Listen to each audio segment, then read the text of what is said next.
나를 떠나서는 너희가 아무것도 할 수 없습니다. 이런 내용을 갖고 주의 말씀을 함께 증거합니다. 말씀의 주제는 영적 침체에 대한 말씀을 함께 나누겠습니다. 말씀을 증언합니다. 여름날 장마철이 오래가는 우기가 되면 참으로 마음이 불편합니다. 습도와 더위 때문에 잠을 이루기는커녕 몸 안에서 평안을 잃을 때가 참으로 많다고 생각합니다. 끊임없이 비가 오는 우기가 되면 그 누구나 마음이 가라앉고 또 감정이 굉장히 난폭해집니다. 우기가 오면 사실 삶이 불편합니다. 그런데 우리 신앙세계에도 우기가 올 때가 있다는 겁니다. 끊임없이 비가 와서 땅이 젖고 또 맑은 하늘 볼 수 없을 만큼 마음이 침울한 이런 영적 상태가 오는 것인데, 이른바 영혼의 우기가 왔다면 우리는 바로 영적 침체가 왔단 말로 표현할 수가 있다, 그런 말입니다. 영적 침체는 성도에게 찾아옵니다. 1년에 우기 오듯이 영적 침체가 내가 초대하지 않고도 찾아와서 내 곁에 머물고 나를 지배할 때가 종종 있다는 것입니다. 영적 침체의 위기인데 많은 성도가 영적 침체에 있으면서도 이것이 영적 침체인가를 모르고 살 때가 많다는 것이 참으로 안타깝다는 것입니다. 점검을 해보겠습니다. 영적 침체가 오면 내 영 안에 어떤 상태가 이루어집니까? 즉 영적 침체가 왔을 경우에 영적 증상이 온다는 겁니다.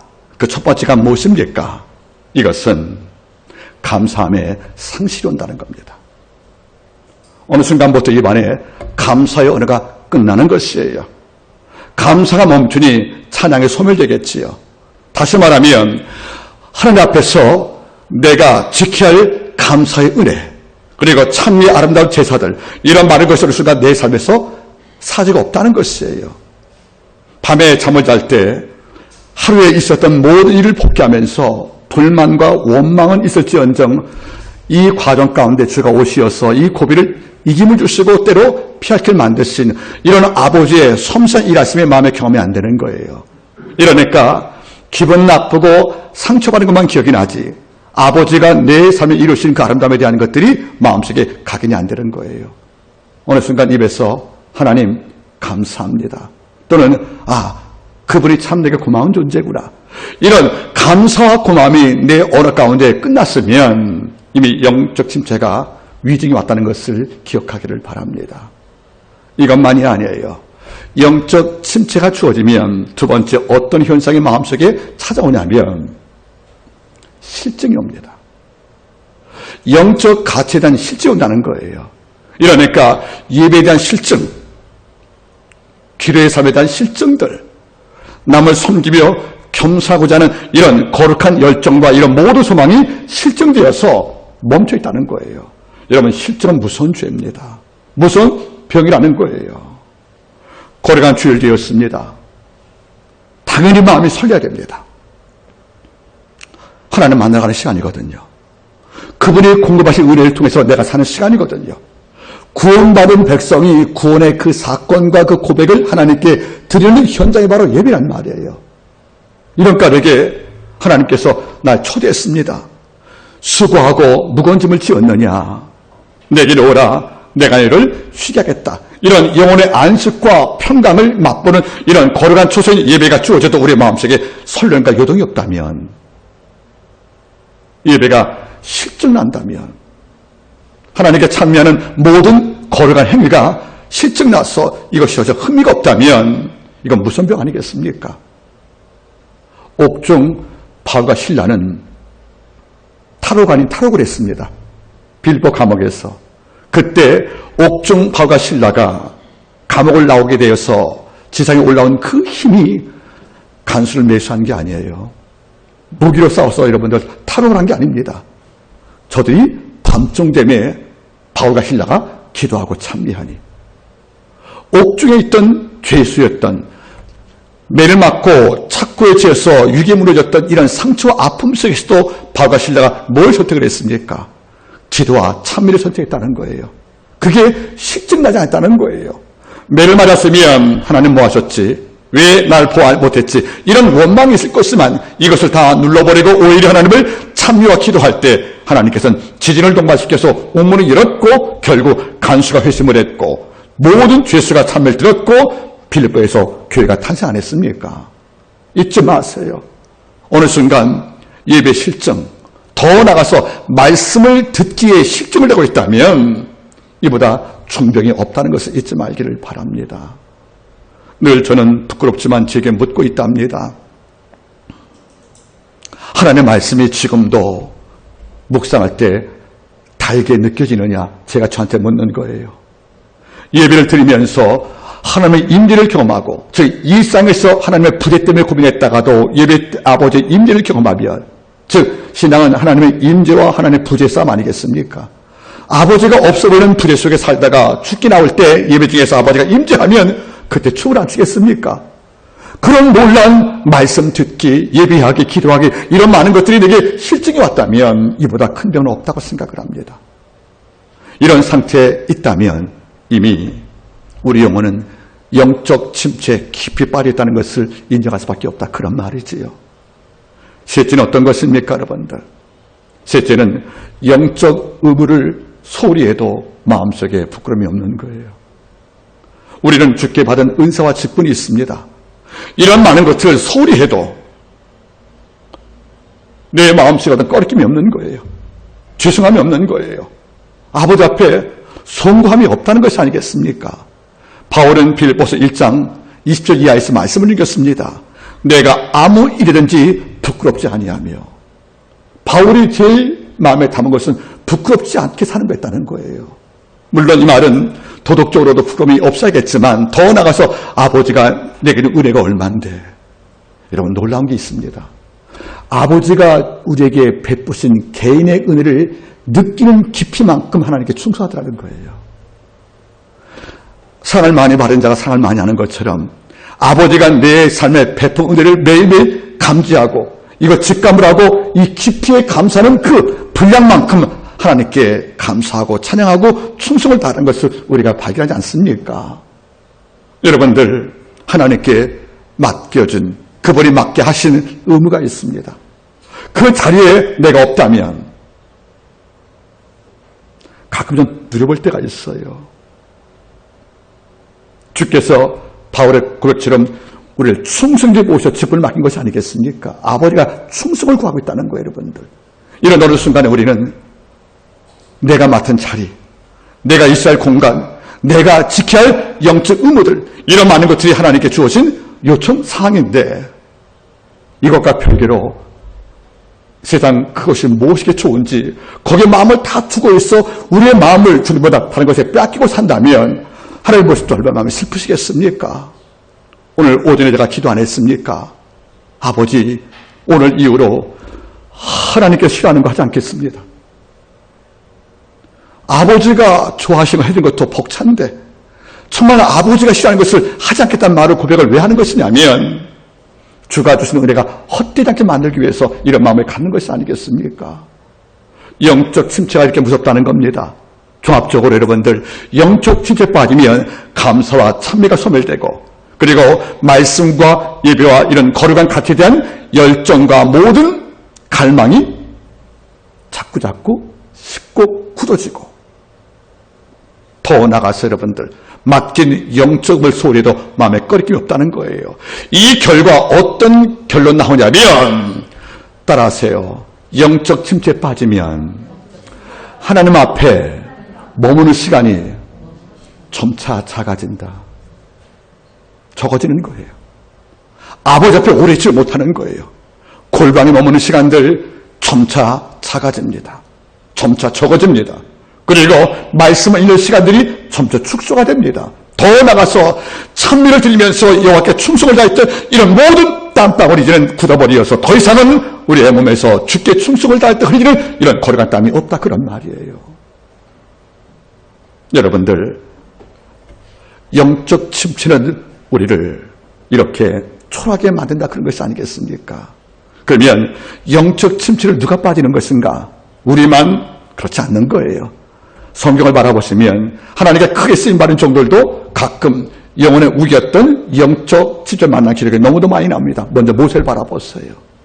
모세 같은 종이 어디 있습니까? 정말 40년간 온갖 백성들의 원망을 들어가면서 외계를 걸어갔던 이런 올곧은 귀한 종이었었는데 이번도 출애굽기 10장을 보시면 영적 침체에 빠집니다. 애굽을 나와서 이제 홍해를 건너왔습니다. 기적을 본 것이 아니겠어요? 이러고 좀 더 올라갈 때 무리바 지역을 도착합니다. 무리바 지역을. 좀 가니까 신광야에 어두운 골목이 있는 거예요. 그 터가. 목이 탔던 백성이 물 찾아보니까 물이 있습니까? 없습니까? 물이 없잖아요. 이러니까 백성들이 모세에 대해서 엄청나게 원망을 쏟아붓습니다. 정말 여름 폭우를 능가하는 스콜을 능가하는 엄청난 비난이 모세에게 다 들리는 거란 말이에요. 이러니까 홍해를 건넌 기적을 맛보고도 물이 없다고 원망하는 이 백성 바라볼 때 모세는 마음에 정말 큰 충격을 받습니다. 이것이 내 백성의 모습이구나. 이럴 때 모세가 이런 말합니다. 하나님이여, 출애굽기 17장 7절 말씀이에요. 하나님이여, 이 백성을 제가 어떻게 했으면 좋겠습니까? 이 백성이 조금 지나면 돌로 나를 치겠나이다. 홍해를 건너올 때 여러분들, 건넌 백성들이 모세를 바라보고 노래했습니다. 모세를 통하여 홍해를 건너게 하시고 바로한 군대를 수모시킨 여호와를 찬날지어다 하고 모세를 높인 종들이 지금 며칠 만에 모세에게 항변하고 대적을 합니다. 그때 모세가 주저앉고 이렇게 말합니다. 이 백성이 조금만 지나면 돌로 절 치겠습니다.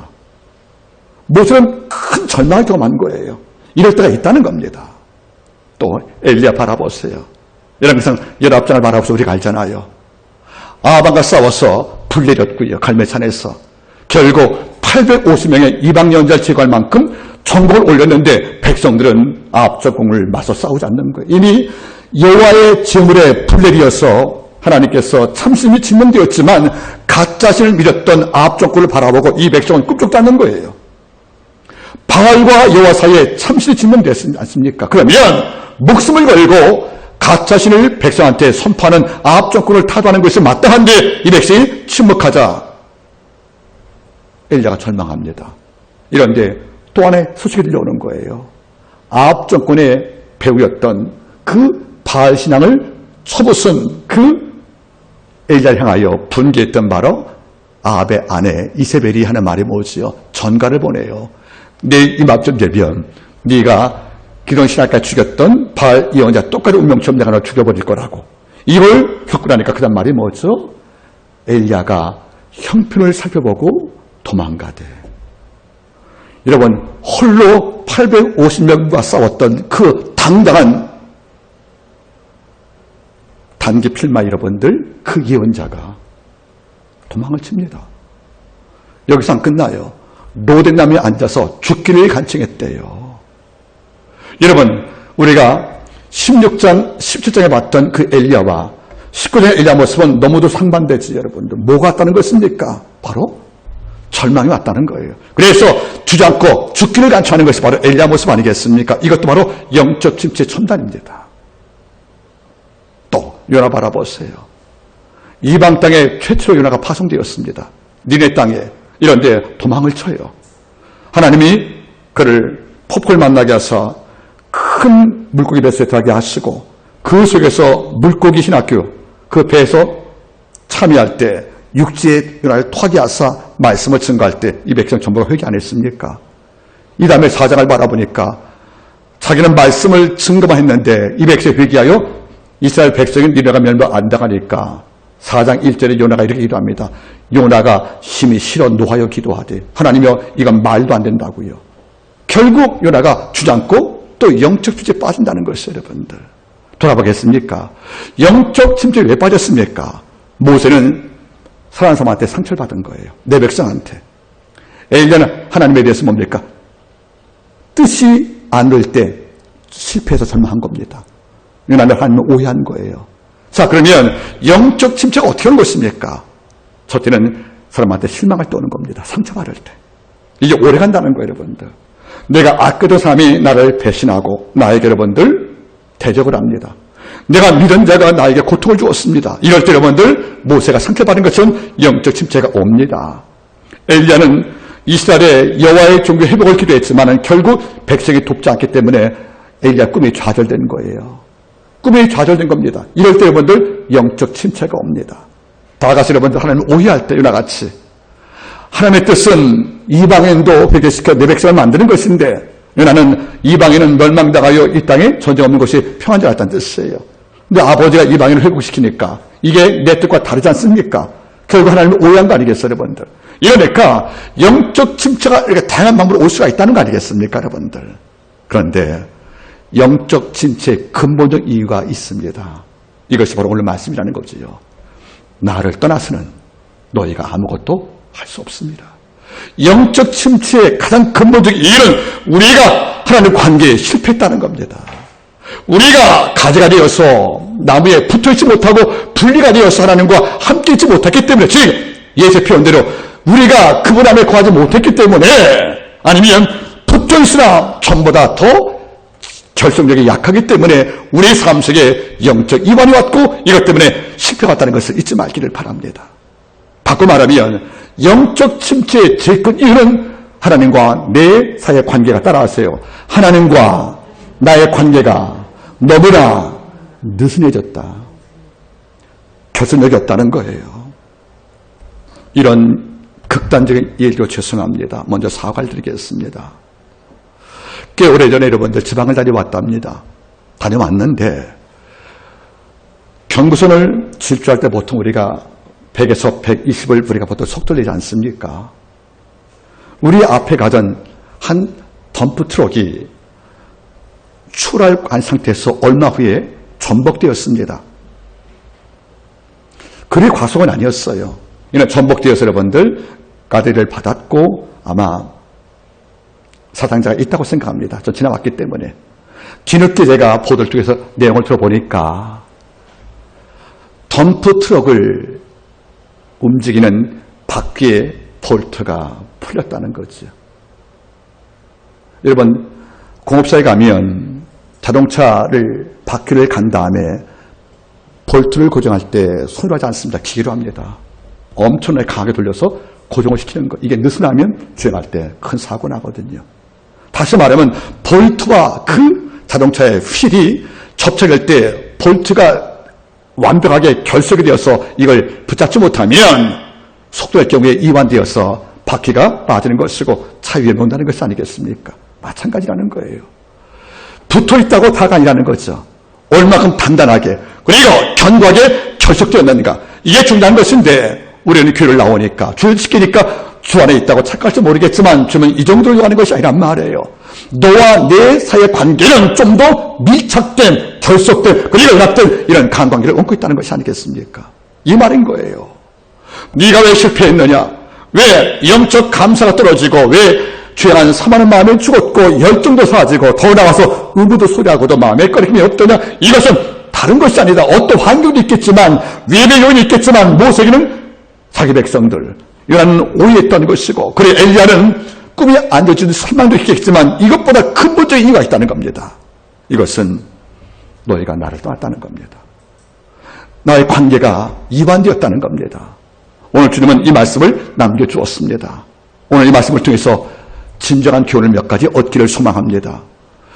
포도나무의 비유는 주께서 요한복음 13장에서 마지막 성찬식과 함께 유월절 자체를 마치고 겟세마네에 올라가는 과정에 노중에서 하신 말씀을 길가에서 이 말씀 마친 다음에 여러분들 그분께서는 겟세마네 기도하시고 또 체포되고 십자가 달리십니다. 이 말은 바로 마가의 다락방과 겟세마네에 가는 노중의 말씀이기 때문에 모든 제자가 곁에서 이걸 줬다고 생각을 합니다. 여기서 저는 첫 번째 말씀하십니다. 내 아버지는 농부고 나는 포도나무고 너는 가지다. 연관성을 말하는 거예요. 농부가 포도나무를 심고 자란 포도나무가 예수가 되어서 가지를 뻗치면 가지가 포도 열매를 맺는다. 심은 농부, 자란 포도나무, 붙어있는 가지, 하나님과 예수와 제자의 모든 관계가 연합되어야만 승리한다는 것을 이 말씀에 암시를 주었다는 거죠. 바꿔 말하면 어떤 가지도 나무에서 떨어지면 이것은 막대기라는 겁니다. 과실을 낼 수 없다는 거 아니겠습니까?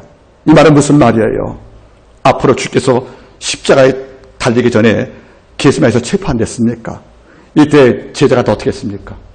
모든 제자가 예수를 버리고 다 도망쳤다는 거예요. 어떤 주님은 이것을 암시하시는 거예요. 내가 바로 오늘 밤, 다음날 새벽에 체포되면 마가복음 이번 15장 말씀이 나오지 않습니까? 예수가 잡힐 때 모든 제자가 다 도망을 쳤다. 즉 붙어 있어야 할 제자들이 이미 잠을 잤고 분리가 됐고 도망을 칠 것을 암시했기 때문에 이거를 이미 경건한 마음으로 이 말씀을 주었지만 이 말씀이 제자한테 그리 역사하지 못한 것만 같습니다. 여러분 잘 보십시오. 오늘 말씀하는 겁니다. 우리가 예수께 붙어있지 않으면, 우리가 주님을 떠나면 우리의 모든 수고와 모든 계획들과 우리의 모든 추진하는 모든 섬세한 모든 꿈조차도 이룰 수가 없다는 것이 주님의 말씀 아니겠습니까? 이런 관점에서 오늘 말씀을 함께 듣기를 바랍니다. 중요한 것은 포도나무에 우리가 주목할 필요가 있다는 겁니다. 이런 포도나무가 무엇입니까, 여러분들? 놀라운 것은 크게 4가지 특징이 있어요. 그 첫째는 포도나무는 이 땅에 있는 모든 농산물 가운데 가장 오래 재배된 농산물이 바로 포도입니다. 전 세계적으로 포도는 다 재배하고 있다는 거죠. 특별히 노아가 홍수사건 만난 창세기 6장 이후에 홍수가 끝나고 제일 먼저 노아가 어떤 농사를 지었습니까? 포도농사. 이걸 두시고 여러분들 장막에 누워 계시다가 가족과의 어떤 오해가 안 생겼습니까, 여러분들? 노아 때부터 포도농사 있다는 말은 무슨 말이에요? 포도라는 것이 인류에게 정말 유익한 농작물이기 때문에 정말 아주 오랜 과거로부터 포도와 그 열매를 사랑을 받았다는 것이 아니겠습니까? 이러니까 이스라엘 땅도 포도 열매가 많고 재배가 많다는 거예요, 여러분들. 오죽했으면 마카비 왕조 때, 즉 로마 시대 때 이루어진 독립운동을 통해서 잠시 국가이었던 마카비 왕조 때 동전을 발행할 때 동전 발행된 표면에 포도나무를 새겼다는 거죠. 그만큼 이 포도나무는 유대에게 아주 상징적인 여러분 나무라는 것입니다. 그래서 국목입니다. 나라의 나무들. 놀라운 게 있는 거예요. 이 포도나무는 관상수가 아니고 과실수입니다. 다시 말하면 포도나무 심는 목적은 뭡니까? 그늘이 아니라는 거예요. 나무가 아름다워서 바라보는 관상용이 아니라는 거죠. 단지 뭐죠, 여러분들? 열매를 맺기 위해서 하는 거란 말이에요. 그러니까 15장을 바라보세요. 너희가 과실 많이 맺지 않으면 과실과 맺음을 왜 강조하냐면 이 포도나무는 무슨 말이겠습니까? 바로 과실을 맺기 위해서 심는 거란 말이에요. 농부는 포도나무로 뗏목을 쓰고 여러분들 땔감 쓰는 게 아니에요, 여러분들. 놀란 기록이 있답니다. 이스라엘 백성이 하나님께 번제할 때 제물을 태우지 않습니까? 그때 여러분들 장작이 필요하지요. 장작의 모든 나무를 다 써도 포도나무는 쓸 수 없다고 법으로 금지했다는 거예요. 화력도 없고 오래 못하니까. 그래서 포도나무는 배 만들 뗏목도 만드는 것이고 땔감 만들 만큼, 그래서 뭡니까? 오직 결실을 맺기 위한 과실력으로 만든 것이 바로 포도나무라는 것이 잊지 말기를 바랍니다. 그러니까 주께서 말씀했습니다. 내가 포도나무요 너희는 가지다. 이 말을 들을 때 제자는 어떤 감동이 드는 것이냐면 열매를 맺으라고 지금 말씀하는 것이라고 감지했다는 거죠, 여러분들. 놀란 것은 포도나무의 생명력이에요. 포도나무는 한 번 심으면 100년간 뿌리가 썩지 않아요. 100년간 그 나무가 결실을 맺는 겁니다. 이 땅의 모든 과실목 가운데서 100년 동안 적은 나무가 과실 맺는 게 그리 많지 않다고 그럽니다. 그러니까 100년 동안 과실 맺는 나무라면 놀란 게 아니겠어요, 여러분들.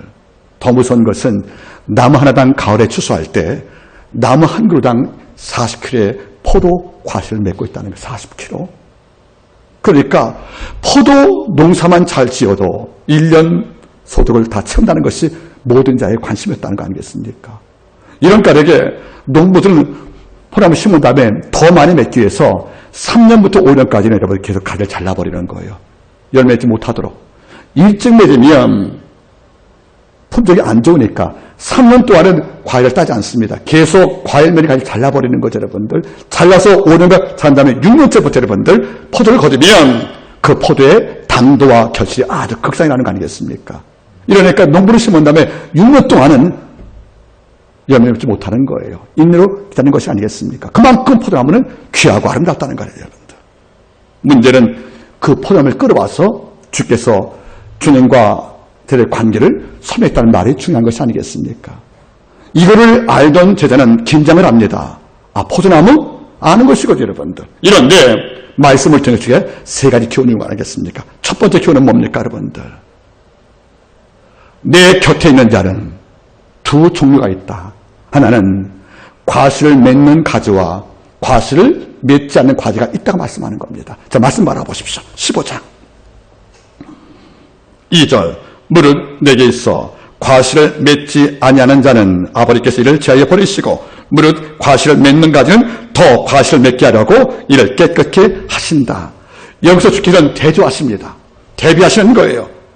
포도나무도 여러분들 가지도 두 가지가 있다는 거죠. 하나는 농부의 기대만큼 과실을 맺어서 1년에 40kg의 풍성한 과실을 맺어서 수고했던 모든 농부에게 기쁨 줄 나무가 있는가 하면 전혀 과실 맺지 못하든지 돌 과실을 맺어서 상품성이 없어서 주인에게 실망하는 나무가 있다는 것이 아니겠습니까?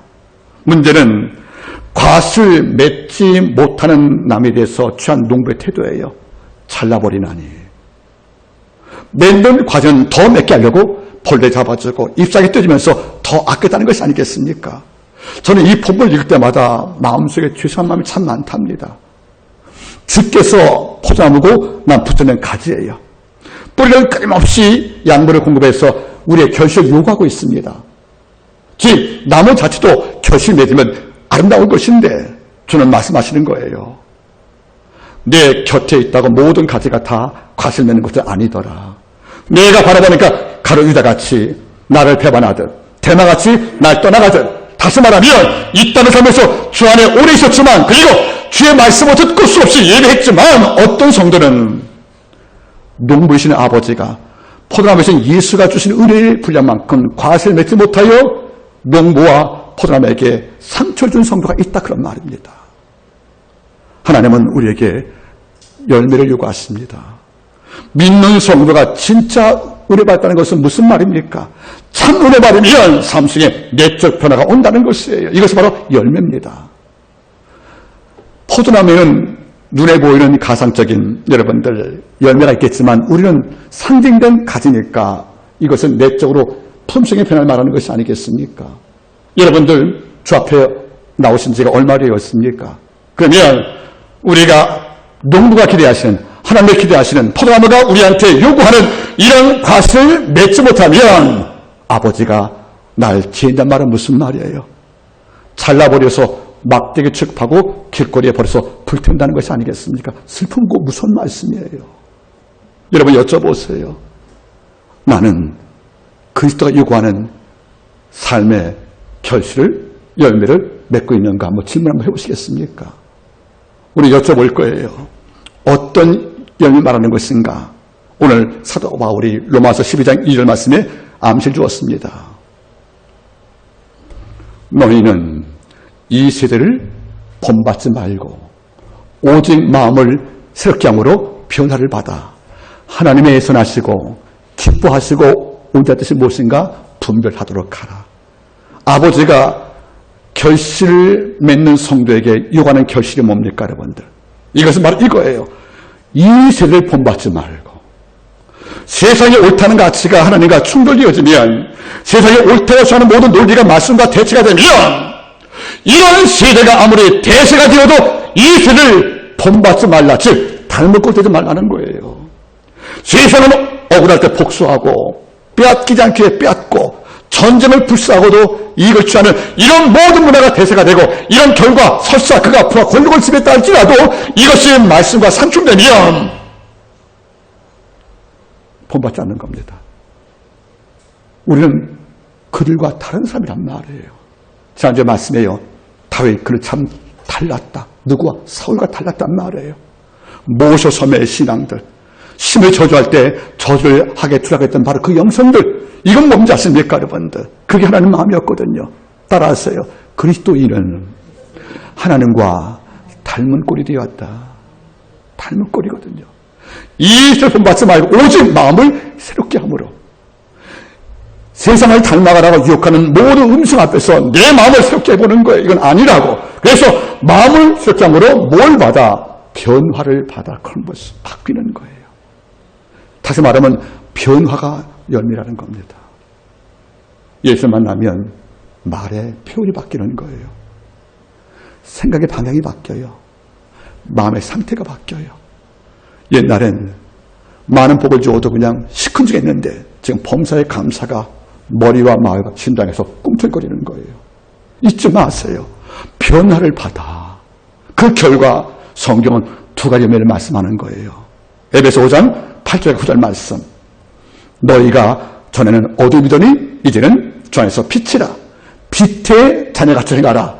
오직 빛의 의미는 모든 착함과 의로움과 진실함에 있느니라. 전 착한 사람이 좋아요.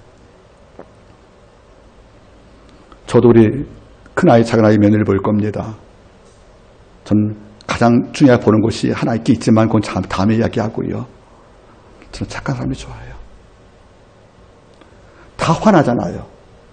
분나는 표현의 방법도 착한 사람들은 정돈되어 있거든요. 모든 착함과 의로움과 진실함에 있다. 이런 빛의 열매가 삶에 있으면 주는 말씀하는 거죠. 네가 영적 침체가 아닌 나하고 연합되어서 결실을 맺고 있구나 하고 인정한다는 겁니다.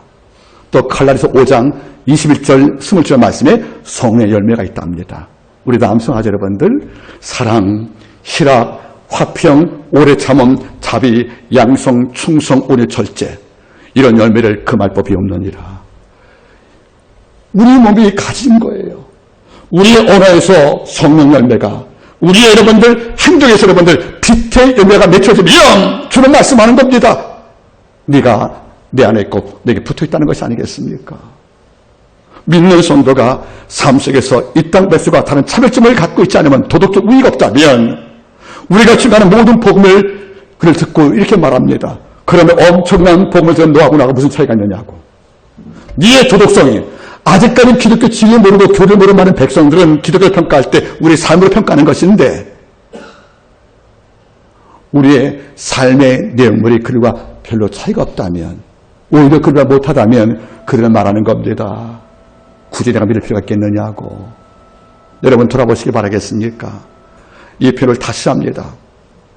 세상 모든 사람이 그리스도를 주목하는 이유는 우리가 선택한 교리가 특별해서가 아니라 우리가 선택한 삶의 방식이 특별해서 우리를 주목하는 거예요. 우리는 오리 갈 때 심리 가잖아요. 우리는 뺨 맞으면 다리 뺨 주잖아요. 우리는 소고기 갈 때 거둬주지 않습니까?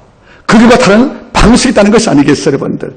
이것이 삶의 내면화가 되어서 삶으로 증명이 되고 나면 그들은 말하는 거예요. 너희가 우리와 참 다르구나. 이것이 우리의 위력을 증명하는 것이 아니겠습니까? 이걸 바울이 말하는 거예요. 빛의 열매라고 성령의 열매라고. 이거를 맺어줘야 우리가 전에 붙는 것이 아니겠습니까? 본문의 말씀을 갖다 요구하는 겁니다. 너는 과실을 맺는 가지냐? 맺지 못하는 가지냐? 맺지 못하면 아버지가 잘라버리겠대요. 무슨 말 아니겠습니까? 어떤 악은 아버지가 조금 지켜보십니다. 이 악이 반복되어서 교회의 영광과 하나님의 영광을 가려운다면 아버지가 그를 징계하겠지요. 그러기 전까지 우리가 돌아올 필요가 있다고 생각을 합니다. 여러분 부탁입니다. 데마는 바울 곁에 오래 있었지만 내적인 변화가 없었기 때문에 데마가 바울의 옥중에 갇힐 경우에 그를 떠나고 세상으로 갔다고 하나님의 말씀은 증거 안 합니까? 저는 한마음께 모든 성도가 있던 자리에서 하나님을 기쁘시게 한 증거가 연미로 남길 바라고요. 그가 있던 처소에 흘릴 땀이 모든 땀보다 순도가 높아서 아버지 앞에 영광 누릴 땀을 흘리기를 바라는 겁니다. 이것은 뭡니까? 바로 과실을 맺는 가지와 같다 그런 말입니다. 두 번째 교훈이 있습니다. 그러면 과실을 많이 맺으려면 어떤 선택이 필요합니까? 주는 말씀입니다. 따라하세요. 내 안에 거하라. 말씀 바라보십시오. 15장 4절. 내 안에 거하라.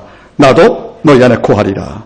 가지가 포도나무에 붙어있지 아니하면 절로 과실을 맺을 수 없음 같이 너희도 내 안에 있지 아니하면 그러하리라.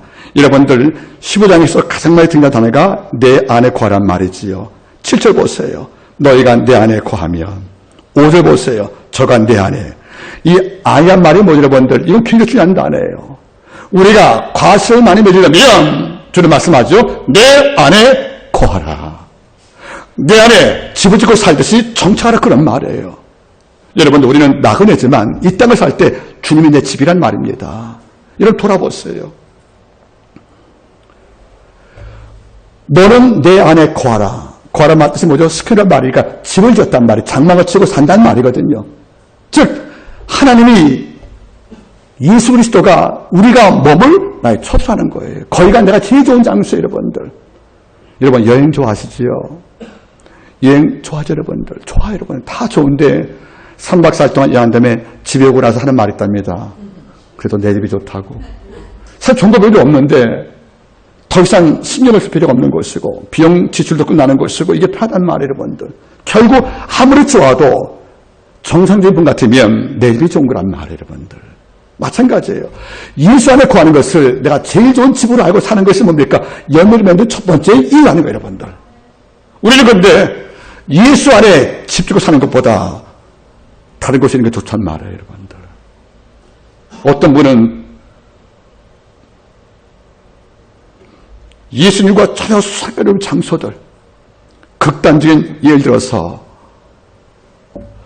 도덕적 문란과 악한 대화가 오가는 지하의 어떤 술집 같은 곳에 가서 더 마음이 편하다면 하나님 어떤 마음이겠습니까? 네가 걸어간 주일날 와서 하나님께 예배하는 것보다 주님 안에 말씀 안에 거하고 찬양 안에 거하고 그분의 일을 하면서 하나님의 충성 안에 거하는 이렇게 할 때 마음이 기쁘고 편해야 좋은데 어떻게 여러분들 지하문화에 가서 머물 때 더 좋다면 하나님 어떤 마음인지 아십니까, 여러분들? 가정에 충실한 가장들은 또는 어머님과 우리 자녀분들은 집이 제일 편한 거예요. 그런데 내 아내가 있고 내 자녀가 사는 내 집보다 다른 여자 집에 가면 더 행복하다? 이건 정상일 수 없다는 것이 아니겠습니까? 주는 묻고 있는 것입니다. 내 안에 관단 말은 무슨 말입니까?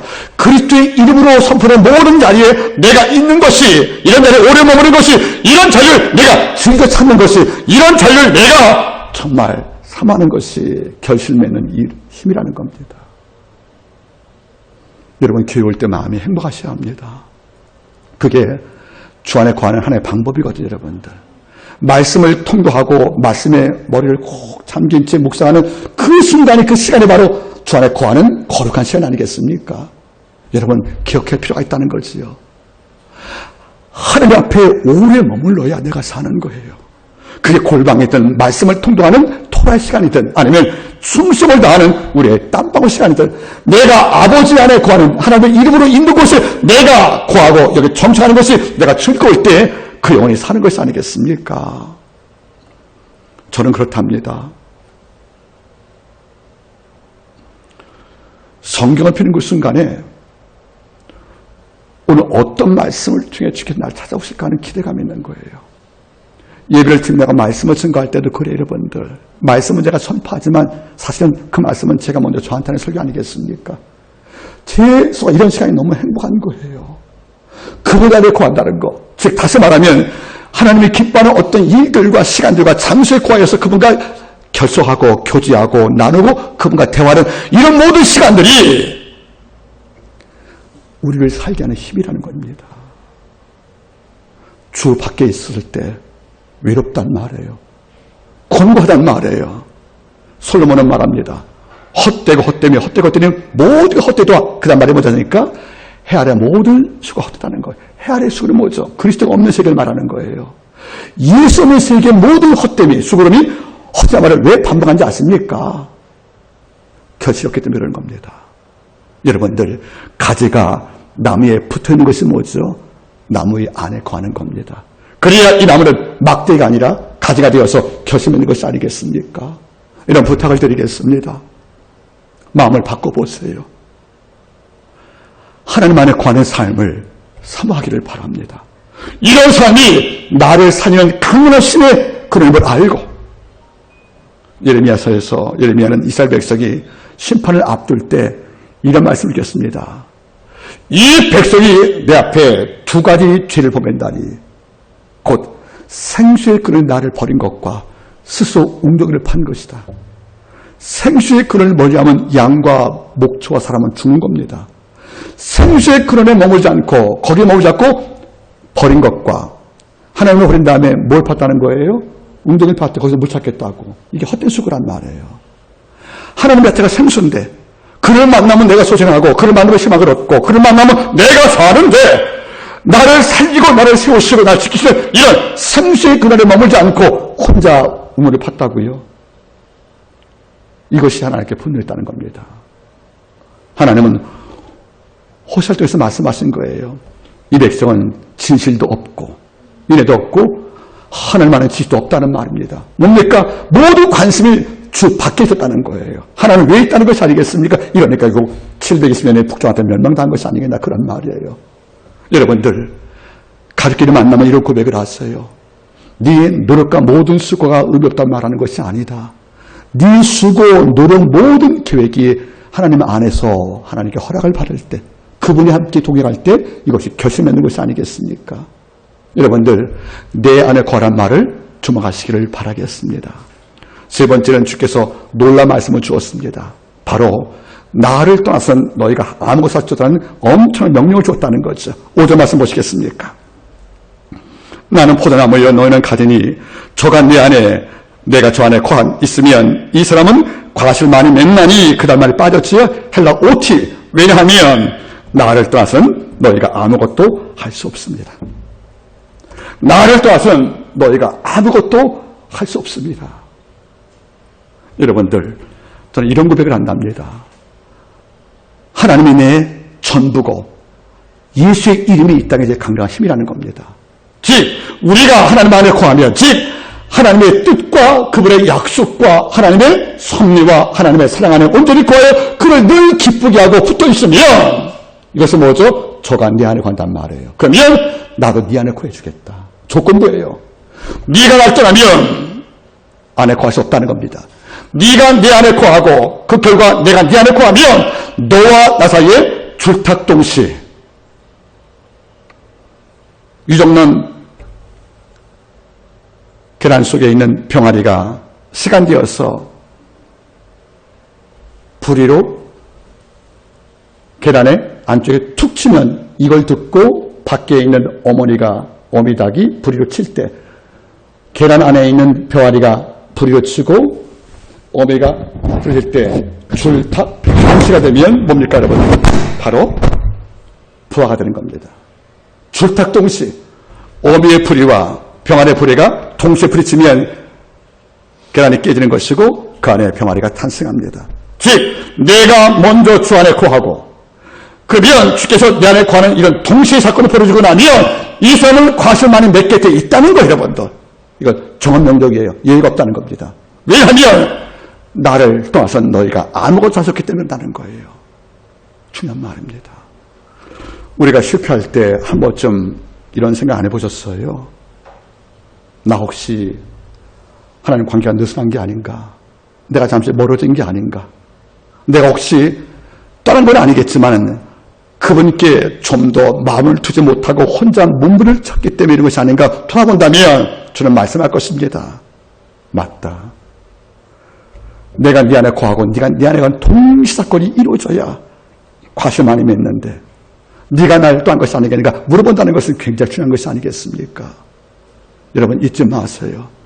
견관열차도 탈선되면 그것은 고철에 불과하는 것입니다. 우리가 많은 말씀을 알고 많은 예배를 드리고 많은 기도를 할지라도 우리의 삶의 중심을 하나님께 두지 않으면 즉 그분 안에 온전히 거하지 못하면 과실은 없다는 것을 잊지 말기를 바랍니다. 이걸 바꿔 말하면 우리가 아무리 미약해도 아무리 힘이 없어도 경험이 일천되는 약과이랄지라도 주 안에 거하려고 끙끙대고 애를 써주면 아버지가 과실을 맺게 준다는 것입니다. 이게 바로 뜻밖의 은혜입니다. 주가 복 주시면 내 능력 이상의 결실, 수고 이상의 아버지가 결실을 맺다는 것이 아니겠습니까? 이것이 바로 30배, 60배, 100배란 말이에요. 이런 부탁입니다. 주 안에 거하는 즐거움을 기도하시길 바랍니다. 주님 안에 거하는 것이 내가 많은 과실을 맺는 것임을 잊지 말기를 바랍니다. 그러면 주 안에 거할 때 많은 과실을 맺죠. 여러분들 어떤 과실을? 세 가지 과실입니다. 말씀 보겠습니까? 15장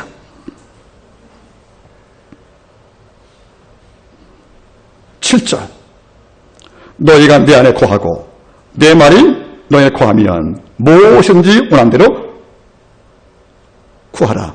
그리하면 이루리라. 첫 번째가 뭡니까? 어떤 과실을 맺어 우리가 주 안에 거하면 기도 응답의 과실에 특권이 있다는 거예요. 여러분들. 자, 이어서 보십시오. 여러분들. 설명은 이유하겠습니다. 8절 너희가 과실을 많이 맺으면 내 아버지께서 영광을 받을 것이다. 두 번째. 세 번째는 너희가 내 제자가 되리라. 우리가 예수 안에 거하여 함께 붙어있으면 뭡니까 여러분들? 너희가 과실을 많이 맺을 것이다. 그 결과 아버지가 어떤 복을 주십니까? 보상을. 무엇이든지 원하는 대로 구하라. 그리하면 내가 이루리라. 우리가 주 안에 온전히 구하여 하나님 앞에 헌신과 섬김을 다하여 그 안에 온전히 교제하면 아버지가 첫 번째 은총을 준다는 것이 뭡니까? 너희가 무엇이든 구하라. 내가 이루어줄 거다는 거죠. 기도 응답의 특권이 있다는 거예요. 이건 놀라운 것들입니다. 삶이 악으로 물들고 하나님 멀리할 때 외치는 모든 기도 하나님께 상달될 수가 없다는 거죠. 무거워서 닦고 떨어집니다. 무거워서 땅으로 추락합니다. 삶이 거룩하고 주 기쁘시게 하고 우리의 모든 관심이 하나님께 초점되어서 하나님을 어떻게 하면 기뻐할까? 내 삶을 통해서 하루에 한 번이라도 내가 어떻게 사는 것이 주의 나라가 확장되는 도구일 것인가? 이런 신령한 근심을 통해서 솔로몬이 이것을 구하며 하나님마다 말했던 것처럼 이런 마음으로 하나님께 늘 고백과 독백을 하면 이런 자에게 아버지가 어떻게 반응하십니까? 그런 너의 기도 내가 응답한 거 어떻게 견디랴? 이런 기도 아버지가 응답한다는 거예요. 주 안에 구할 때 아버지가 뭘 주었습니까? 다른 자의 기도보다 우리 기도에 아버지가 더욱더 민감히 반응한다는 거예요. 나에서 기도할 때 수차례 응답을 받습니다. 엘리야 기도할 때 수차례 응답을 받습니다. 그 이유가 뭔지 아십니까? 나윗과 엘리야 그 모두가 주 안에 온전히 있었고 그를 기뻐했다는 겁니다. 기도 응답이라는 것이 마땅한 특권일지 모르겠지만 오늘 특별히 강조하십니다. 네가 내 안에 거하고 내가 네 안에 거하면 너는 무엇이든지 내게 구하라. 내가 이루리라. 이 복을 받기를 바랍니다. 두 번째가 뭐죠? 내 아버지께서 영광을 받으실 것이요. 우리가 과실 많이 맺으면 하나님 영광을 받으신대요. 왠지 아십니까? 모든 자가 우리를 보고 나서 하는 말이 뭐예요? 역시 특별한 존재구나. 마태복음 5장 16절 말씀을 다시 인용합니다. 이같이 너의 빛을 사람 앞에 비치게 하여 저희로 너희의 착한 행실을 보고 하늘에 계신 너희 아버지께 영광을 돌리게 하라. 우리가 착한 행실을 내릴 때 그들은 뭡니까? 우리 안에 이루신 하나님의 영광을 보시고 하나님을 찬양한단 말이에요. 우리의 말보다 행위가 주님의 친구는 엄청난 도구 아니겠습니까? 우리가 과실을 빛의 열매들 성령을 많이 맺으면 예수님 그분들도 우리 볼 때 우리가 놀라운 거예요. 여러분들 혹시 이런 말 들어봤나? 식당을 갔어. 음식을 먹을 때 반찬 들어갈 수도 있고 물 달할 수 있고 음식을 더 먹을 수 있잖아요. 여러분 추가로 그렇죠. 그걸 다 맞추고 날 때 카운터에 있는 그분들께서 혹시 교회 나가세요? 이런 칭찬 없는 겁니다. 사람을 접하는 감정노동자 식당 직원들이 온갖 손님을 다 만나요. 이런 표현 용서하기 바랍니다. 실종자의 짜장면을 먹으면서 10만 원 호텔가 먹듯이 그렇게 주인에게 오라가라면서 그런 분이 있단 말이에요. 여러분들. 그분들은 똑같은 사람들인데. 그런데 크리스찬들이 와서 정당한 요구를 하지 않고 예의를 갖추고 또 감사 표현하고 또 인사하고 나갈 때 그들은 우리 뒷모습 말하는 거예요. 저붓고 목사님 같다. 장로 같다. 교회 같다. 성도 같다. 이게 뭐죠? 우리가 뿌린 전도지 없이 전도가 되고 있다는 겁니다. 누룩같이. 이게 뭐죠 여러분들? 너의 착한 행실 보고 하나님 너희 아버지께 영광을 돌리게 하라. 이게 뭐니까 우리가 과실 맺으면 영광을 받단 말이 그 말이거든요 여러분들. 세 번째 뭐죠? 너희가 과실 많이 맺으면 내 아버지께서 영광을 받으실 것이요 너희가 내 제자가 되면 증명되리라. 이게 진짜 제자가 되는 겁니다. 이런 제자가 뭡니까? 마데테스란 말이죠. 헬라어로 닮아간다 그런 뜻이에요 여러분들. 쉽게 말하면 복사접히라는 뜻이에요 여러분들. 우리가 뭡니까 여러분들? 하나님의 품성을 닮아가는 모습을 통해서 아버지가 하는 말이 뭐죠? 과실 맺으면 주가 말씀하는 겁니다. 이제 너는 내 제자답다는 겁니다. 저는 가끔 말하지 않습니까? 갈렙을 볼 때 부러운 게 하나가 있어요. 성경 갈렙을 이렇게 평가하지 여러분들. 내 종 갈렙은 그 마음이 그들과 달라서 나를 온전히 조사선즉. 여기서 하나님은 갈렙을 뭐라 불러요? 내 종이래요. 내 종. 저는 이게 하나님께 듣고 싶은 거예요. 하나님, 저 하나님께 내 종이라는 말을 듣고 싶다는 거죠. 지금 보세요. 넌 내 제자. 주 앞에 제자가 얼마나 많아요. 누가 본 십자가 볼 때 주 앞에 말씀을 듣게 수만 명이 왔거든요. 십자가 죽을 때 여러분 제자 곁에 아무도 없었습니다. 다 도망을 쳤거든요. 참 제자가 드문 거란 말이에요. 이런데 보세요, 여러분들. 너희가 과실 많은 애이면 네가 내 앞에 참 제자임이 증명됐다는 것이 아니겠습니까? 하나님께 모든 성도분들께서 하나님께 참 제자로 증명받기를 원합니다. 말씀은 제가 맺겠습니다. 영적 침체가 올 때가 있다는 겁니다. 근본적 이유는 하나님과 나의 관계가 느슨해지고 여러분들 밀착하지 못한 상태에 왔다는 것입니다. 이제 우리는 하나님께 물어봐야 됩니다. 나는 지금 오늘날 과거처럼 열매를 기른 맺는 속으로 살아왔는지, 어느 시간부터 열매지 못한 돌 포도나무가 되어서 막대로 끝나는 신앙이 되었는지를 묻기를 바라겠습니다. 지금도 늦지 않았습니다. 그 다음 무슨 말이겠습니까? 과일을 많이 맺기 위해서는 그 안에 거하는 것입니다. 하나님과 관계된 일들, 주님이 기뻐하는 하나님의 사역들, 주가 계신 공간들, 아버지가 기뻐하는 영적 일들, 여기에 내 삶에 즐거움을 두고 온전히 거할 때 시편 1편 말씀, 오직 여호와 율법을 즐거워하여 묵상하는 이런 삶이 우리 안에 있다면 아버지는 과실을 맺게 하십니다.